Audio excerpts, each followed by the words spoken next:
Already grade 4 kayo, Stan? Sikat tigad kadwanan? Grade 1. Antay lang po.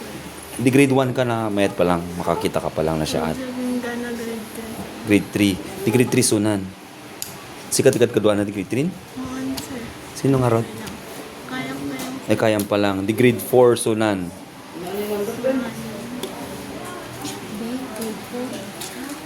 Ay, sunat yung mga panakamatamon. Di pa ikanain nga, ngams, di answer na. Si kamo lamang ibaga. Suna lamang isurat. Even the DJ na ganan? Spelling. Amo mo yung spelling na niya. Siguro nalalaing ka pa yung ano, may di pa nagkitam. sir, sa pagod ko na daw. Nalaing ka mo. Kasi you are... Ang dami na kita nakapsot pa nagkita na nga napigpig sa ti sense of hearing da or listening da. The skill da ti listening talaga ti dagi kakasjay. So nga kung kunatay nga DJ Quago, di ba? Di Quago ket nagdakkel ang mata na pero ti aldaw nga makakita nakapsot. So pero ti sense na talaga nga basi lang nga garaw ti insekto ti aglawlaw na ko talaga kaya nang ako naglalo ti rabi. Malay mo siyempre makakita ti kwa tayo nga matulungan na ka nga para din ti matam. Actually guys, dalawa silang mga estudyante natin na kumbaga hindi ko ma-detect kung far-sighted or near-sighted sila or talagang mahina yung paningin nila sa mga letra. Kaya minsan si Jeneline si Jensen na ang naging mata ni ano pa yun? Mary Kay. Si Mary Kay, ayan. So, since grade 3 na, pero sa grade 3 daw, kayang-kaya pa niyang tignan, or I mean, kayang-kaya pa niyang basahin or isulat yung mga letra. Pero until such time na parang, kailan mo ba napansin na mahina na yung paningin mo? Grade 4?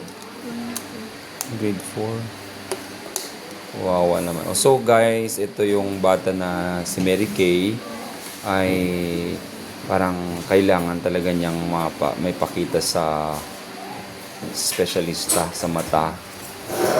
May may punta dito noon na mga specialista or mga tumingin sa mga bata na ako rin nabigyan ako ng isang glass which nakatulong naman sa akin sa aking pagtuturo.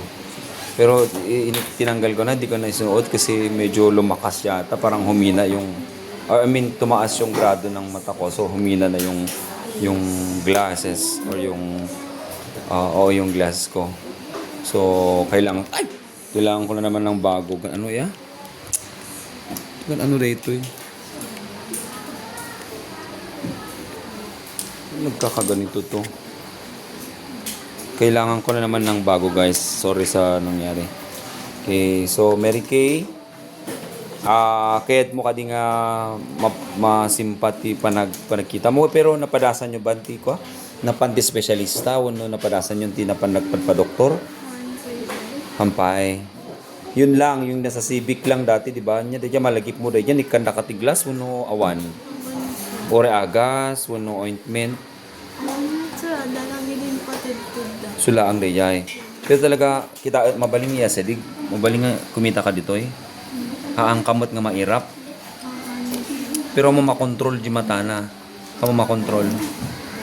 Oh my God. Sana nandito rin si Christian para mabidyoan din natin guys para makita ng mga tao or siyempre hindi ko naman sinasabi na kailangan nila.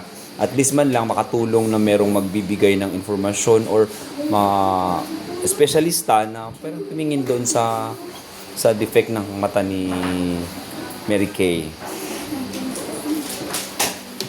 Yan. So, buti na lang nandito si Jensen, no? Magkapit-bahay ba kayo, Sen? Magkaibigan or magkapatid?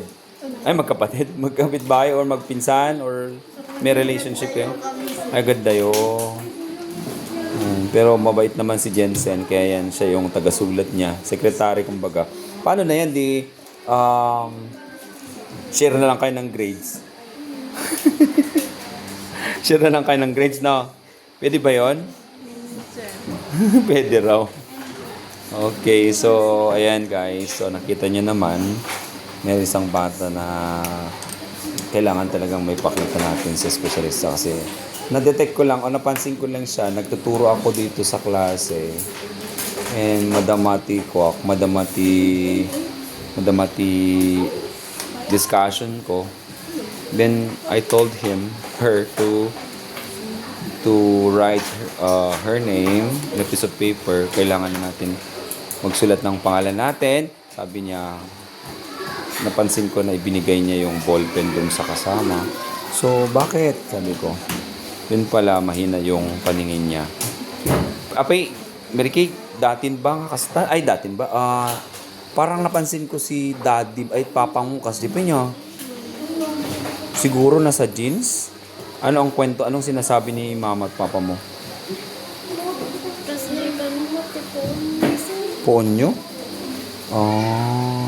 So you mean, kahit no ipakita tayo specialista o no ipakita tayo specialista no damait nga tumulong kanya, baka kasi nga ta, sohan kay namatmati kayo nga talaga nga nasa jeans, wala bang paraan, medication, hindi ko nada.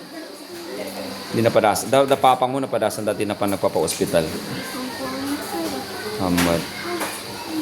Okay, so guys, ngayon lang may ginagawa sila actually, may ginagawa sila. So I gave kinuha ko tong paraan. Kinuha ko tong time na to para interview siya. Pero habang gumagawa, tapos na nila. So yung tapos naman na kaya yun. Habang nagsusulat yung iba, interview ko na lang siya. And guys, so siya si Mary Kay. Sa meron tayong follow-up na video sa kanya sa Sabado na lang siguro. Kasi maantala yung ating pag-aaral if meron tayong masasagasaan na oras para dun sa pagbibideo sa kanya. Okay guys, salamat po sa panonood. Hanggang sa uli. So anong gusto mo sabihin sa mga manonood? Gusto mo bang magpatulong or magpakita sa doktor? Ha? So anong sasabihin mo ngayon? Sa mga nakapapanood, kaya't kung agpatulong ko naman. Kaya't mga normality panagkitam niya. Tapos na makaadal ka na siya at, okay? Ang kamot nga awan mo timang bulbuli kanyam no kasi awan niya. Awan mo niya nasing puti tagalapas. Ang ka din? Ayda. Okay, may mga nambubuli daw sa kanya, guys. Ayan, so ipagpatuloy natin ang pagbibideo or ibigyan natin ng follow-up video para kay Mary Kay. Napipilya doon, Mary Kay? Manzanillo, sir. Barcelona? Manzanillo, sir. Barcelona? Manzanillo. Ay, Manzanilla, gaya. Manzanillo. Manzanillo. Ayan. So, i-edit na lang natin yan. So, siya si Mary Kay Manzanillo. Okay.